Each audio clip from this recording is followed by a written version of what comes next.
Providential periods and their parallel.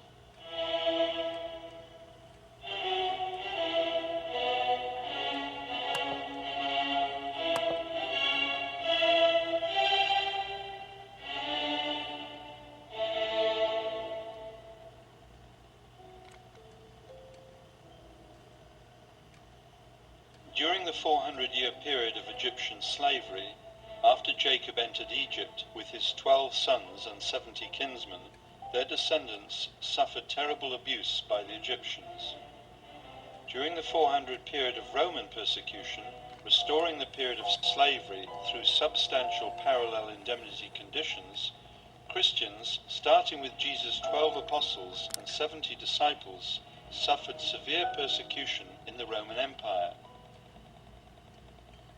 In the period of the Judges ruled the Israelites, and in the period of regional church leadership, restoring the period of the Judges, the regional church leaders had duties similar to those of the Judges. In the period of the United Kingdom, prophets, priests, and kings carried on their distinct missions in guiding Israel to accomplish the goal of the Providence of Restoration. In the period of the Christian Empire, restoring the period of the United Kingdom, monastic leaders, popes, and emperors were to guide the second Israel to accomplish the goal of the Providence of Restoration. Just as the United Kingdom of Israel was divided into the kingdoms of North and South, the Christian Empire was divided into the kingdoms of East and West. The 210-year period of Israel's exile and return, when the Jewish people were taken as captives in Babylon and then returned, was to be restored by the 210-year period of papal exile and return. After the Israelites returned to Jerusalem, 400 years of the period of preparation for the advent of the Messiah elapsed before Jesus came. Likewise, after the papacy returned to Rome, Christianity is to meet the returning Christ only after passing through 400 years of the period of preparation for the second advent of the Messiah. The Providence of Restoration and the Progress of History. The Age of the Providence of Restoration. When we examine the course of social development guided by Satan, we find that clan societies arose out of the divisions among individuals in primitive collective societies. These societies have tended to expand in scope, with clan societies developing into feudalistic societies and then into monarchic societies by increasing their territory and power. Satan used this pattern of development ahead of God, as he understood God's plan to establish these societies in the future. God called Abraham out of the sinful world and blessed him with descendants who would uphold the will of God, thereby establishing the first Israelite clan society. They grew into a tribal society in Egypt and thereafter formed a feudalistic society, eventually building the United Kingdom of Israel and thereby forming a monarchic society. Since the United Kingdom did not complete the groundwork upon which God could restore his sovereignty, God divided it into the kingdoms of North and South, and eventually let them be destroyed by Gentile nations. After the fall of Judah, God kept the throne of Israel vacant and put the Jewish people under the control of successive Gentile empires. God fashioned Israel's society in the form of democracy, in order that when the Messiah came, he could be enthroned by the will of the people. However, the Jewish people crucified Jesus.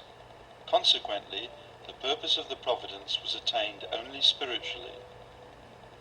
After the crucifixion of Jesus, the center of God's providence of restoration shifted from Judea, the land of God's bitter grief, to Western Europe, formerly the territory of the Western Roman Empire. The age of the prolongation of the providence of restoration. God called devout believers out of the Jewish nation and established a Christian clan society which successively developed in to a Christian tribal society, Christian feudalistic society, and monarchic Christianity. As monarchic societies failed their mission to build a messianic kingdom, God destroyed them and raised up democratic Christianity in order to rebuild a sovereign nation fit to receive the Messiah. The ideals of interdependence, mutual prosperity, and universally shared values versus communism. Responding to the promptings of their innermost hearts, people everywhere have ardently aspired to the world of God's ideal. In seeking for a socialistic society on heaven's side, people's original mind has drawn them to the ideals of interdependence, mutual prosperity, and universally shared values. The world in which these ideals will finally be realized is none other than the kingdom of heaven on earth, under the leadership of the returning Christ. Since Satan mimics God's providence in advance, the satanic side has advocated scientific socialism based on dialectical and historical materialism, and built the communist world, similar to the society of interdependence, mutual prosperity, and shared values. For the paths of religion, politics, and economy to converge and realize God's ideal, a new expression of truth must emerge which can completely integrate religion and science.